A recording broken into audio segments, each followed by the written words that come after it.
Have you ever had the feeling of being trapped in a burning building with someone obstructing the only way out? That's precisely the sensation I experienced upon discovering that Karen from the HOA was surreptitiously connecting her Tesla charger to my outdoor power outlet, causing my electricity bill to soar by an extra $300 each month. But stick around, because the story of how my custom-built smart power protection system turned her $90,000 vehicle into a non-functional battery brick is incredibly satisfying. Before delving into this electrical saga, allow me to set the scene. It's often said that good fences are the key to good neighbors, yet sometimes even the sturdiest barriers fail to shield you from entitled individuals who believe the rules are for everyone but themselves. My upbringing in a working-class Midwestern neighborhood instilled in me a deep respect for others' property. A notion that was apparently lost on certain Tesla-driving suburbanites with their designer sunglasses and a seeming allergy to settling their own accounts. What you're about to read is not merely a story of energy theft, but a meticulously planned lesson in consequences that fills me with pride to this day. As my grandfather often remarked, the most effective teacher for a thief is not law enforcement, but an unforeseen trap. When Deborah Harrington and her gleaming white Tesla Model X moved into the residence next door, I had no inkling she would become the primary source of my frustration. I am Ethan Bailey, a 35-year-old electrical engineer who works remotely for a Seattle-based tech firm. My professional history includes a 6-year tenure with the Army Corps of Engineers, where I specialized in power grid systems and security infrastructure before transitioning to the private sector. The military equipped me with discipline, precision, and problem-solving abilities that would later prove invaluable in this suburban conflict. For about 3 years, I have resided in Pinewood Estates, a serene suburban community with a proactive homeowners association. I purchased the house following my divorce, nothing overly dramatic, just the realization that two people had divergent life goals. Since then, I had been relishing the tranquil rhythm of my new single life. It's a pleasant enough community, characterized by well-kept lawns, neighborhood barbecues in the summertime, and residents who typically keep to themselves. Or, at least, that was the case before the arrival of Hurricane Deborah. In retrospect, I should have seen the red flags when the prior owners of her house all but escaped the neighborhood, selling their property for considerably less than its market value simply to facilitate a swift job-related relocation. It's clear to me now that they were likely just trying to get away before the construction of Deborah's backyard infinity pool commenced.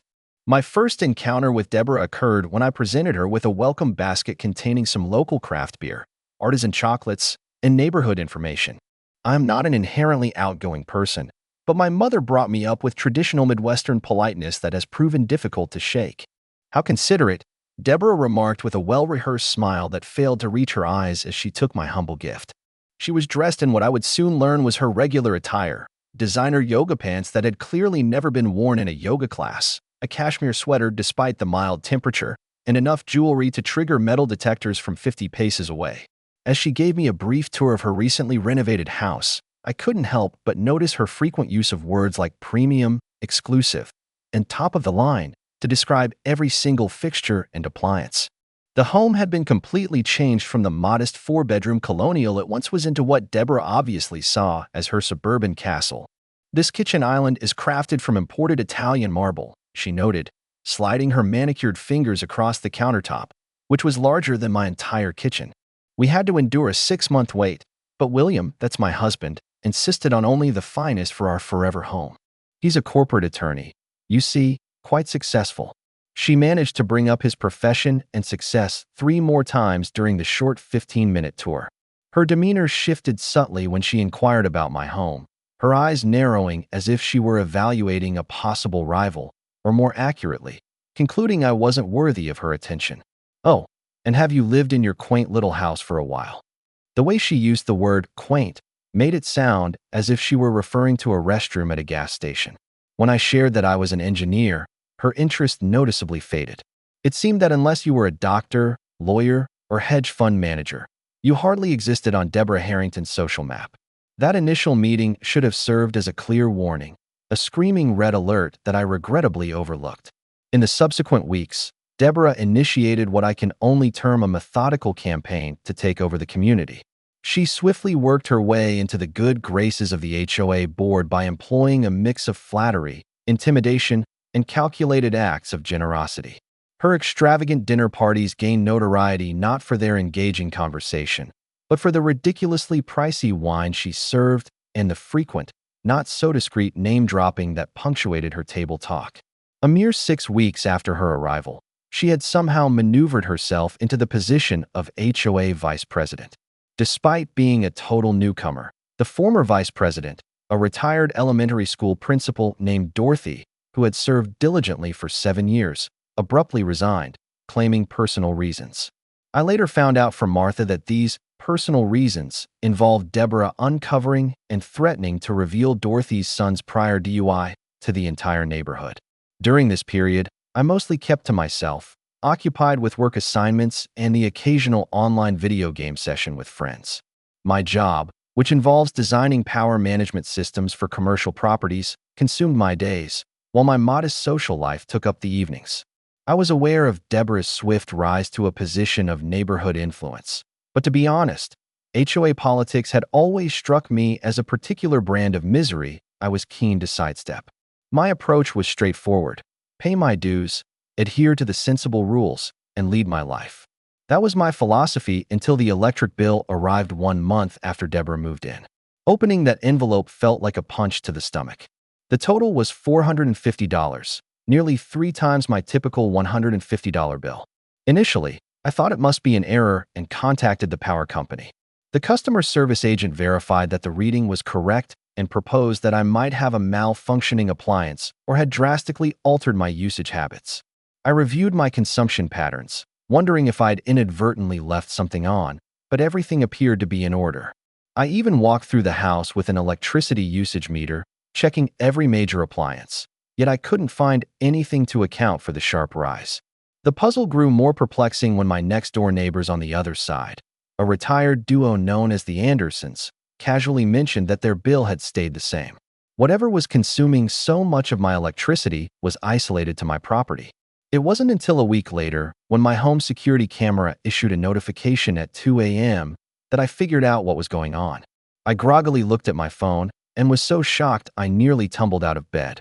I saw Deborah Harrington, clad in designer pajamas and a silk robe, tiptoeing through my backyard with a lengthy extension cord. She connected it to my outdoor power outlet, the one I use for my yard tools, and snaked the cord along our property line, hiding it skillfully behind the shrubs that she herself had recommended the HOA plant to improve the neighborhood's appearance. The other end of the cord was linked to her Tesla, which was parked in her side driveway, perfectly angled so that its charging port was aligned with our shared fence. I watched, stunned, as she confirmed the connection, glanced around furtively, and then hurried back inside her house like some kind of power-thieving goblin. The following morning, I knocked on her door, phone in hand, with the video ready to play. When Deborah answered, dressed in a pricey-looking tennis outfit and flashing a bright smile, I got right to the matter at hand. "Deborah, we need to discuss you using my power to charge your Tesla." Her smile didn't falter for a moment. "I have no idea what you're referring to, Ethan," she replied with a dismissive chuckle. I presented her with the video, and her expression instantly became as hard as fast-drying cement. "That could be anyone," she asserted, despite the perfectly clear footage of her face. "And frankly, if your electrical setup is so poorly constructed that it's leading to such high bills, maybe you should think about an upgrade. After all, preserving property values is a priority for all of us in Pinewood." Before shutting the door, she added in a syrupy tone that did little to hide her threat, "As the HOA vice president, I would be delighted to talk about your landscaping infractions at some point. Your hedges are 2 inches over the regulation height." As I walked back to my house, I was certain this was only the start. What I didn't realize was that this was just the beginning of a 6-month conflict, during which I would discover that not all Karens are the same. Some are far more threatening than what you see in online videos. After learning of Deborah's nocturnal power theft, I implemented what I considered to be sensible measures. I set up more security cameras around my property and placed a lockbox over my outdoor power outlets. Problem solved, I thought. I was mistaken. Within 48 hours, I found an official HOA violation notice in my mailbox, stating that my unauthorized exterior modifications, the lockboxes, were contrary to community guidelines and needed to be taken down at once. The letter was signed by Gregory Palmer, the HOA inspector, but I could tell it was Deborah's doing. Gregory was a 58-year-old former middle manager who had been let go during a corporate restructuring and now carried his clipboard and rule book with the zealous conviction of a holy warrior. He appeared at my doorstep the next day, his chest puffed out with a sense of self-importance. "Mr. Bailey, I'm here to make sure you comply with the removal notice you were given." I attempted to clarify the situation regarding Deborah's electricity theft, even presenting him with the security footage, but his expression stayed blank. "That's a personal matter between neighbors," he stated resolutely. "The HOA does not interfere in such issues. However, these unapproved lockboxes are most certainly my responsibility." As I reluctantly took off the lockboxes under his watchful eye, I detected the scent of expensive cologne and saw his new designer watch. I later heard from another neighbor that Deborah had been throwing appreciation happy hours for HOA board members, where the scotch was as plentiful as her compliments. That weekend, I chose to go to the monthly HOA meeting for the first time since I moved in. The meeting took place in the community clubhouse, where about 30 homeowners were seated on uncomfortable folding chairs. When the meeting was opened up for resident input, I put my hand up and started to explain the situation, with all my documents ready. "I would like to bring up a matter concerning the unauthorized consumption of private electricity." But before I could complete my sentence, Deborah cut in smoothly. "Point of order," she announced. "Personal disagreements are not suitable for the general meeting's agenda. They ought to be sent in writing to the board beforehand." The HOA president, a balding man named Frank who seemed constantly bewildered, nodded his head in concurrence. Yes, we must adhere to procedure. Please put your issue in writing, and we'll look into it at the next board meeting." As I returned to my seat, feeling defeated, Deborah shot me a self-satisfied grin from her spot at the board table. Then came the real surprise of the evening. "Next on the agenda," Frank declared, "is the approval for the installation of community charging stations in common areas." My focus immediately shifted back to the meeting as Deborah rose, holding a glossy presentation folder. "As we are all aware, green energy represents the future," she started with a well-practiced fervor. "I suggest we set up 4 Level 2 charging stations near the community center parking lot. This enhancement will boost property values and demonstrate that Pinewood Estates is an environmentally responsible community." What she conveniently omitted was that one of the suggested stations would be situated just a short distance from her house, in the common space next to my property. After the meeting concluded, I stayed behind to look over the proposal papers and found something that made my anger flare. The electricity expenses for these charging stations were to be charged to the HOA and then spread out evenly among all the residents as a component of our monthly fees. To put it another way, Deborah had devised a method to have the entire neighborhood fund the charging of her Tesla. As I examined the installation blueprints for the new outlets, a disturbing truth dawned on me. This was no longer just a conflict between Deborah and me. She had transformed the whole neighborhood into a complementary energy provider for her high-priced car. And even worse, they were completely unaware that they were being duped. I knew I needed to grasp what I was confronting. Consequently, I dedicated the following few weeks to studying HOA rules, local ordinances, and electrical regulations. If I intended to challenge Deborah, I had to be more familiar with the rules than she was. My background in military engineering proved to be an asset. I had come to understand that in any conflict, information is just as crucial as weaponry. I found out that although HOAs hold significant control over the external look of properties, their power has its limits, particularly concerning utilities and safety protocols. During my research, I connected with Martha Wilson, a 68-year-old widow who had been a resident of Pinewood Estates since its construction. Martha possessed keen eyes, a sharp wit, and seemed to be aware of everything about everyone. "That Harrington woman," she remarked over coffee at her kitchen table. "She is half the board eating out of her hand like well-trained poodles." Martha had been diligently documenting HOA dealings for years and showed me how past board members had been coerced into stepping down when they challenged certain proposals. "Gregory isn't a malicious person," she revealed, "just insecure and easily swayed by praise. He's been that way ever since his wife left him for her yoga teacher. And Frank, the president, he's simply marking time until his term is over so he can relocate to Florida." Through Martha, I also got to know Brian and Sarah Thompson, a couple in their 40s with 2 small children. Brian was a high school educator, and Sarah worked as a nurse at the nearby hospital. They were finding it hard to manage the rising HOA fees and were especially worried about the planned charging stations. "We're barely managing the current dues," Sarah conveyed when I dropped by their house one evening.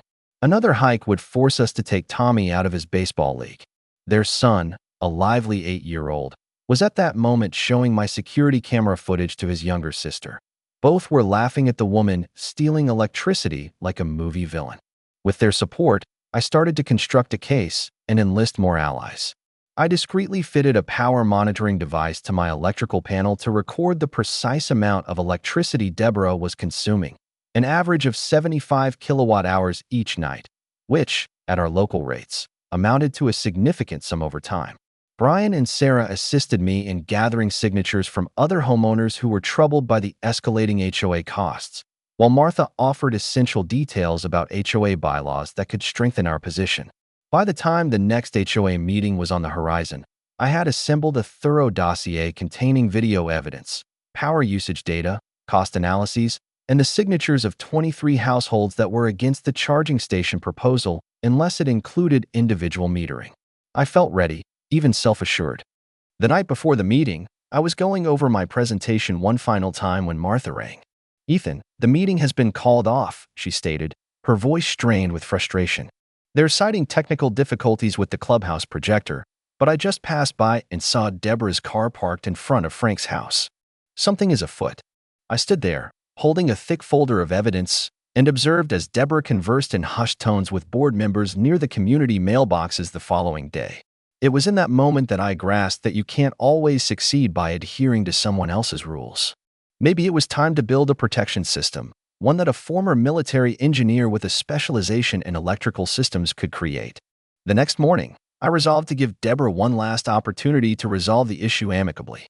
I have always championed direct communication before resorting to more drastic measures, a philosophy that has proven effective both in my military career and in my personal life.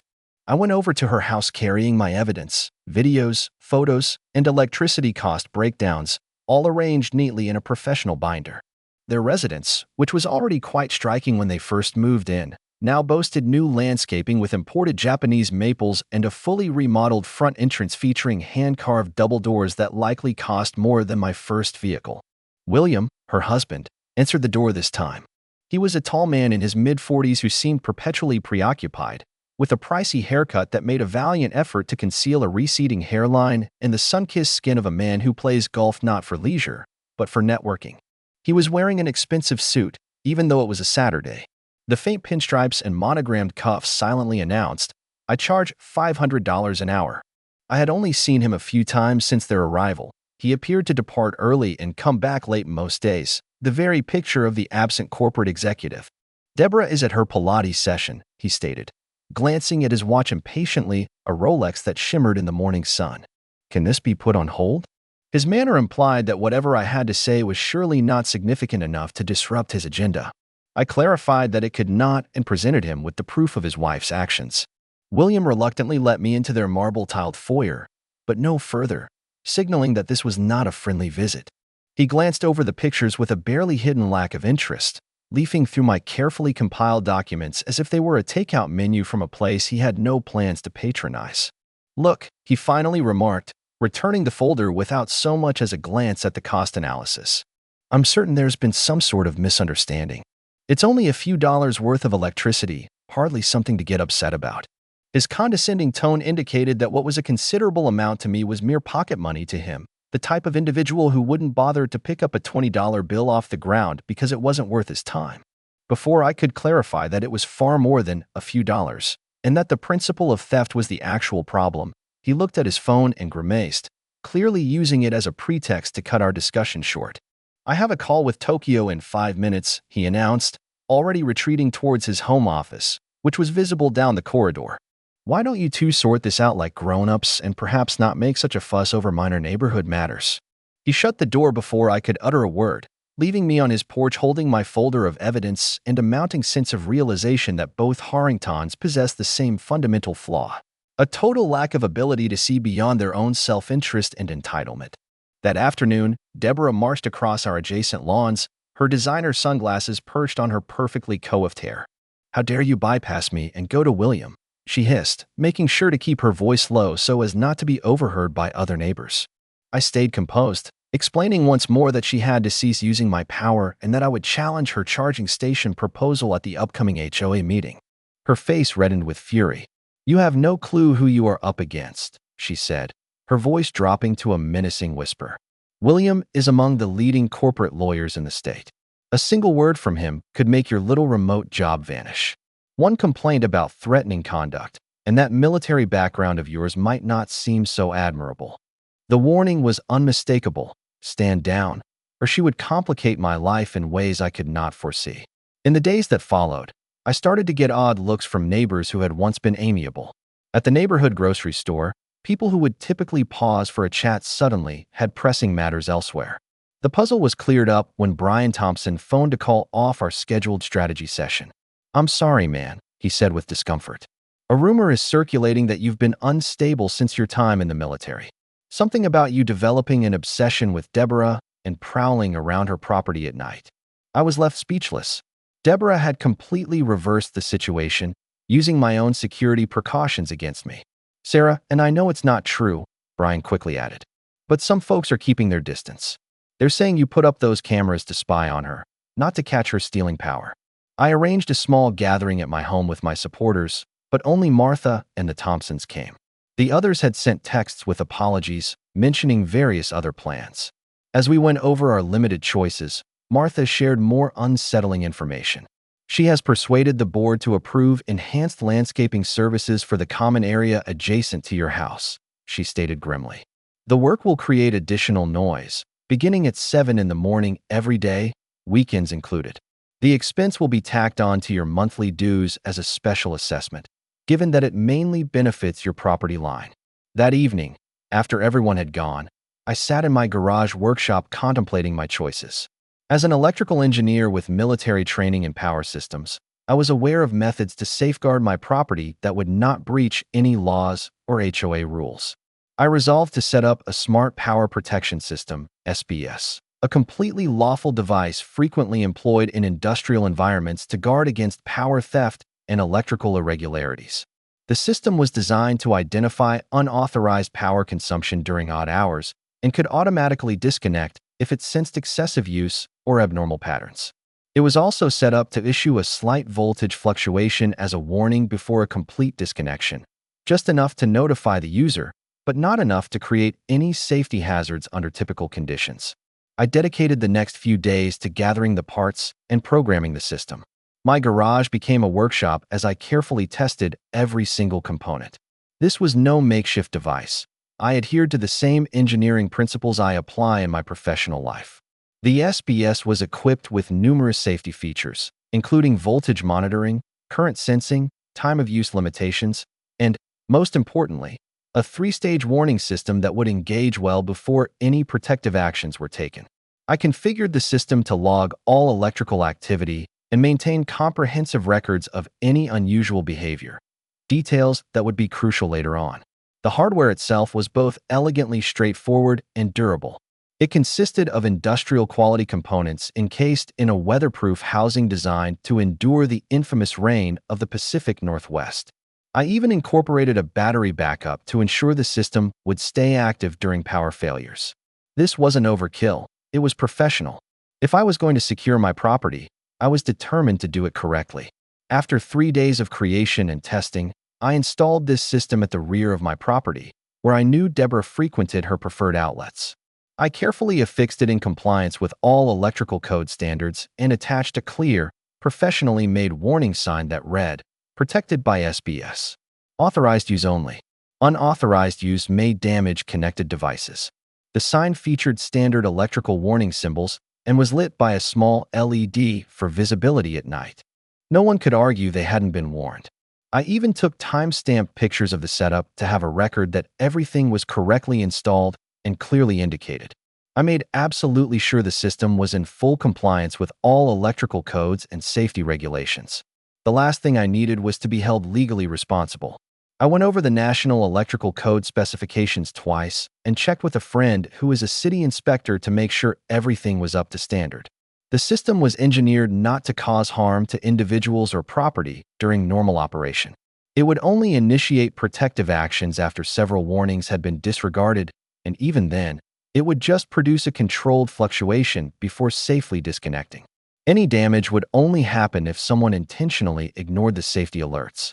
In essence, they would have to actively try to damage their own belongings. As I conducted the final test of the SBS on a cool Tuesday evening, observing the diagnostic LEDs blink in order, confirming its proper function, I found myself wondering if Deborah had ever learned the fundamental principle of physics that every engineering student internalizes. For every action, there is an equal and opposite reaction.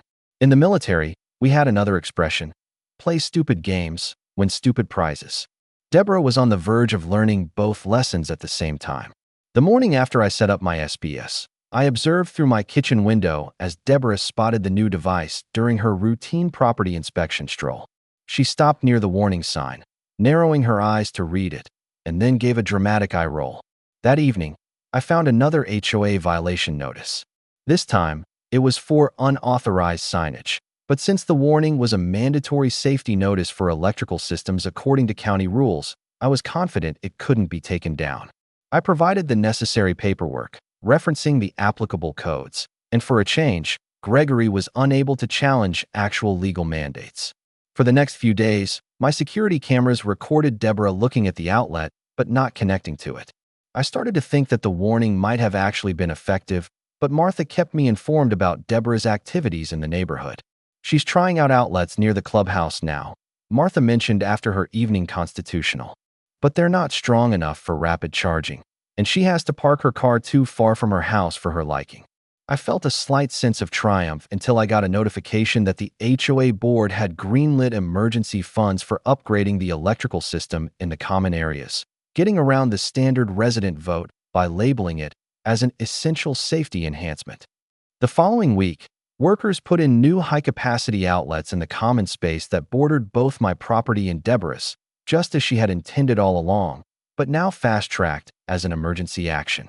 That night, my security system sent me an alert about movement, and I watched as Deborah smugly attached her Tesla to one of the fresh community outlets, giving a small, self-satisfied wave in the direction of my camera before sauntering back to her house. The SBS instantly started to log data on this new power usage pattern, confirming what I had suspected.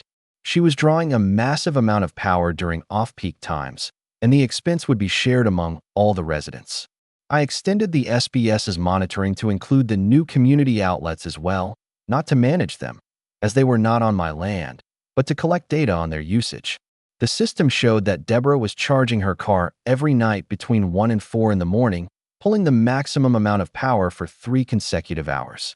At the current electricity prices, she was tacking on approximately $500 a month to the collective HOA bill. In the meantime, I kept getting trivial violation notices. My mailbox was half an inch too low, my garage door needed to be repainted even though it was painted just last year, and my garbage cans were visible from the street for 15 minutes too long on garbage day. I diligently addressed each minor infraction, all the while documenting everything and continuing to rally support from my neighbors. The Thompsons had begun sharing my data with trusted friends, and a network of concerned homeowners was gradually taking shape. Through Martha's contacts, I found out that Deborah was scheming for something even more ambitious, a proposal for an official Tesla supercharger station in the community center parking lot, with installation costs of $25,000 to be funded by a special assessment on all homeowners. The proposal was set to be presented at the rescheduled HOA meeting in 2 weeks. One evening, while I was analyzing the SBS data, I observed something peculiar. Whenever Deborah charged her Tesla, she would configure it to pull maximum power right away, circumventing the car's integrated gradual power ramp-up feature. This was atypical and could potentially cause harm to both the car and the electrical grid. The Tesla's battery management system is engineered to accommodate standard charging cycles, not the aggressive power consumption that Deborah seemed to favor. My SBS was programmed to spot unusual usage patterns and react with warning signals before deploying protective measures. Considering Deborah's charging practices, the system was likely to perceive her actions as potentially harmful. I left the default safety settings unchanged. They were standard industrial safeguards, but I made sure all warning systems were clearly visible and could be heard. The night prior to the rescheduled HOA meeting, my security camera sent me an alert about movement at 1 o'clock in the morning, Deborah's usual charging time. I observed as she neared her preferred community outlet, her Tesla shining in the moonlight. The SBS registered the connection and the immediate spike in power as she configured the car for the highest charge rate. Just as it was designed to do, the the system initiated its warning sequence.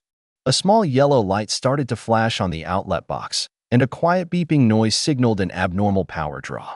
Instead of lowering the charge rate or unplugging, Deborah saw the warning light, scowled, and then purposefully increased the charge rate even more, as if she were daring the system. I watched, amazed, as she smirked at what she evidently perceived as my attempt to frighten her away. The SBS reacted precisely as it was engineered to. Following 3 warning cycles, it identified the hazardous power surge and initiated its protection protocol, generating a controlled voltage fluctuation before completely cutting off the power. I examined the data on my monitoring system. The SBS had operated as intended, issuing a warning before implementing protective measures. However, Deborah had not only disregarded the warnings but had also escalated the danger by boosting the power draw to hazardous levels. I received a notification from my security camera. Deborah was standing motionless next to her Tesla, her eyes wide with shock as she gazed at the error message on her car's display. It was at that moment she understood. Property protection systems were not a joke. The next morning, as I was preparing coffee, a furious banging rattled my front door. Looking through the peephole, I could see Deborah, still dressed in her silk pajamas, her face twisted in fury. "Open this door this instant, you spiteful little man," she yelled, loud enough for the entire neighborhood to hear. I calmly opened the door, holding my coffee mug. "Good morning, Deborah. Is everything all right?" Her eyes were blazing as she poked a finger at my chest. "You know damn well everything is not all right. You've ruined my car.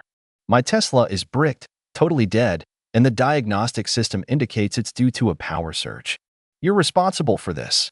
Several neighbors had come out of their houses and were observing the scene from their driveways. I kept my cool, speaking in a clear voice so that the growing crowd could hear. I set up a standard smart power protection system to stop the unauthorized use of electricity, with clearly displayed warnings about the potential dangers of improper use. "Did something happen to your car while you were using community power at 1 o'clock in the morning?" Deborah's face turned red as she saw that people were watching. "You intentionally damaged my car," she hissed, more quietly this time.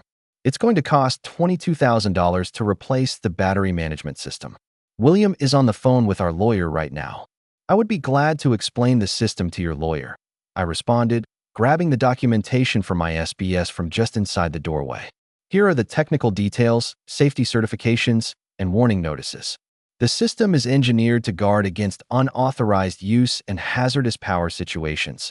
Exactly what happened when you disregarded the warning lights and raised the power draw instead of unplugging." I pointed towards my security camera.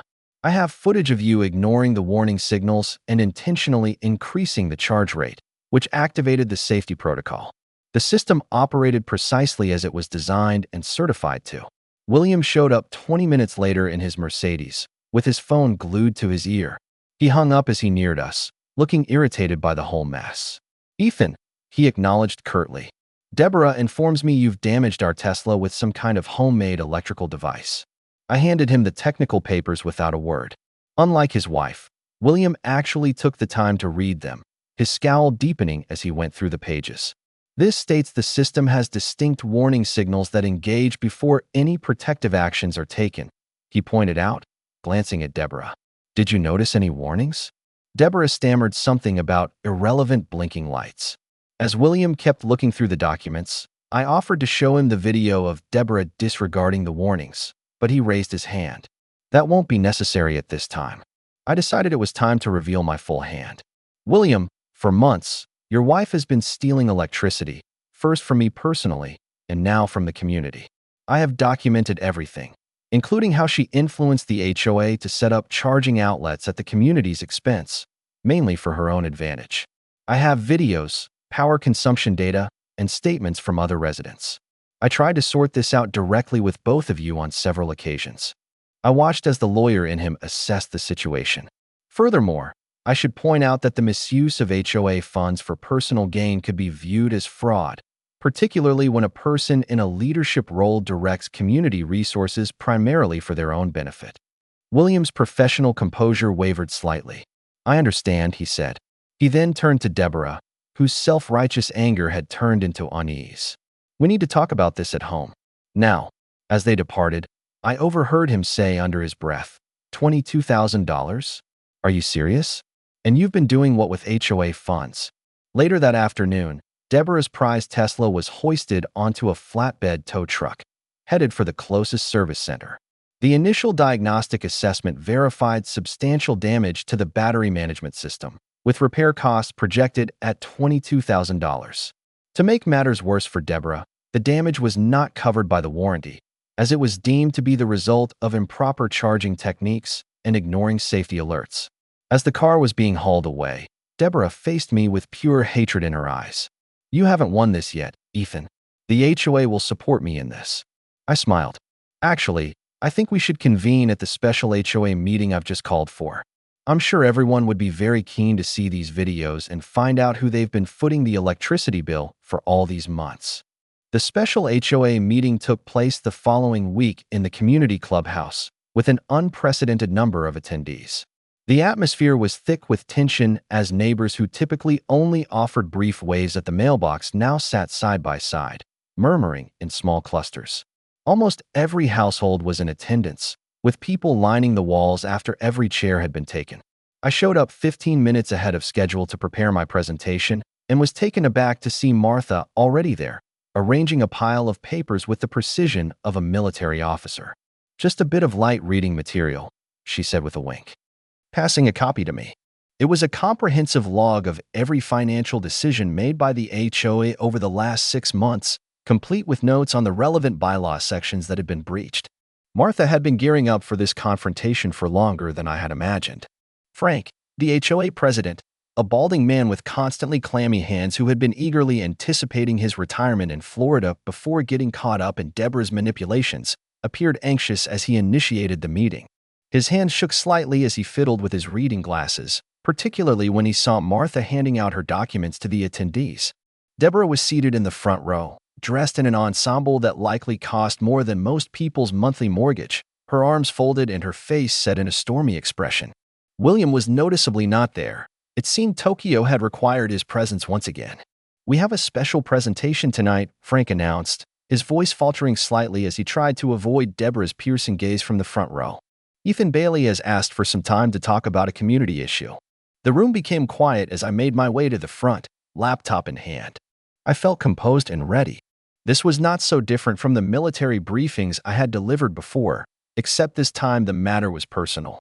As I linked my computer to the projector, I saw Brian and Sarah Thompson giving me encouraging thumbs up from their seats, with their children next to them, occupied with coloring books to keep them busy during what was expected to be a long adult conversation.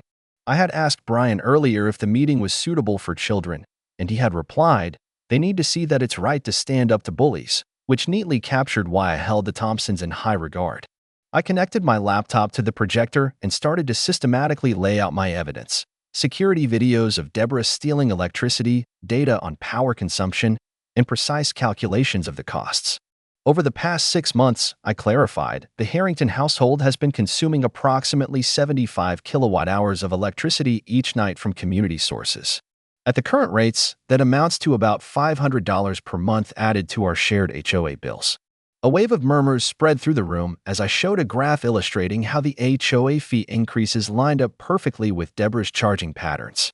Furthermore, I went on, the recent emergency electrical upgrades were approved without a proper vote, specifically to enable this continuous misuse of community resources.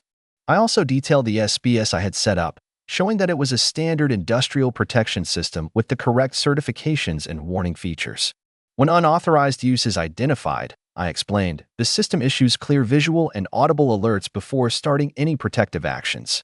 Regrettably, these alerts were intentionally disregarded, leading to damage to the connected equipment. I then played the video that showed Deborah not only ignoring the warning lights but also deliberately increasing the power draw, seemingly in defiance. Deborah leaped to her feet, her face flushed. "This is an attack on my character. He has been bothering me for months with his cameras, and now this absurd presentation. The board should remind everyone that making unauthorized recordings of board members is against HOA rules." But her usual commanding presence had vanished. From the rear of the room, Brian Thompson got up. "My family has been finding it difficult to pay the higher HOA fees," he stated softly. "We had to take our son out of baseball because we couldn't cover the cost of the gear and fees on top of these extra charges. Are you telling us we've been funding the charging of your Tesla all this time?" Other residents started to voice their concerns. elderly people on fixed incomes, young families managing tight budgets, all impacted by the higher costs.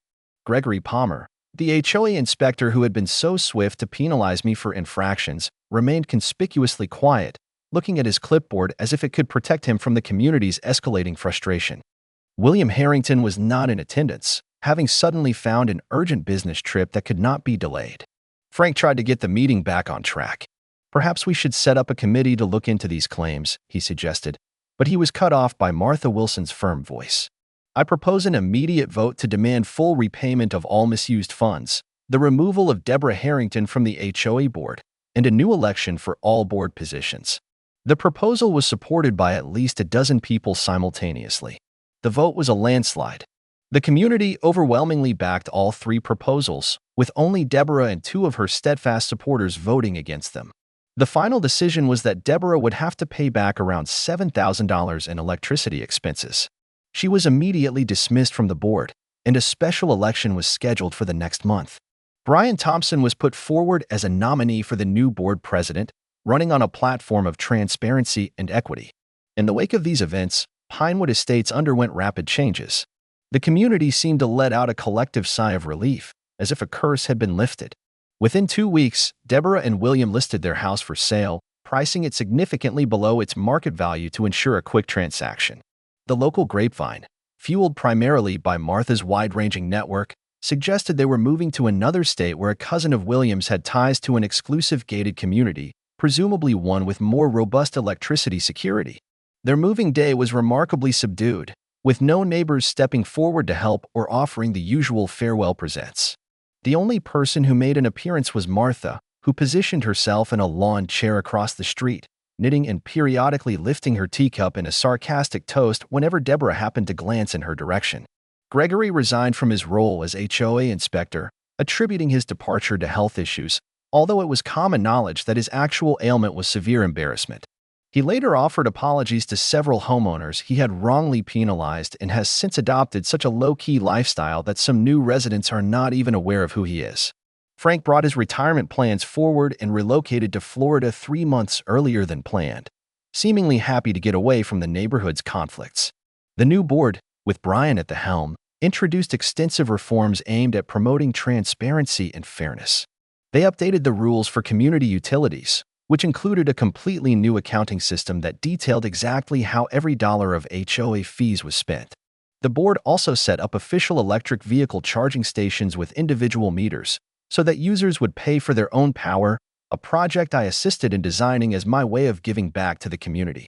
The stations were modern, efficient, and, most importantly, equitable. Within 6 months, 3 more residents had bought electric vehicles, confident that they could now charge them in an ethical and convenient manner. I turned down an invitation to become a member of the new HOA board, even though many neighbors had encouraged me to run. I was not particularly fond of committee meetings and formal procedures, but I did agree to act as a technical consultant for the community's security and energy systems. This setup was ideal for me. I could share my knowledge without having to endure long discussions about suitable mailbox designs or the approved shade of beige for house exteriors. The Thompson's son was able to rejoin his baseball league, and the team went on to secure the regional championship that summer. Sarah established a community watch program that concentrated on real security threats rather than enforcing minor rule violations.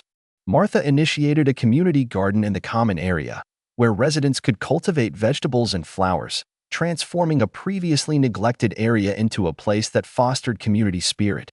The house next door was eventually bought by a young doctor and her husband, a programmer, who proved to be perfect neighbors. Friendly yet respectful of personal space, quiet but engaged at community gatherings. They drive a modest hybrid and actually sought permission before putting in a small fountain that technically went beyond the regulations for water feature size, a request the new board readily granted.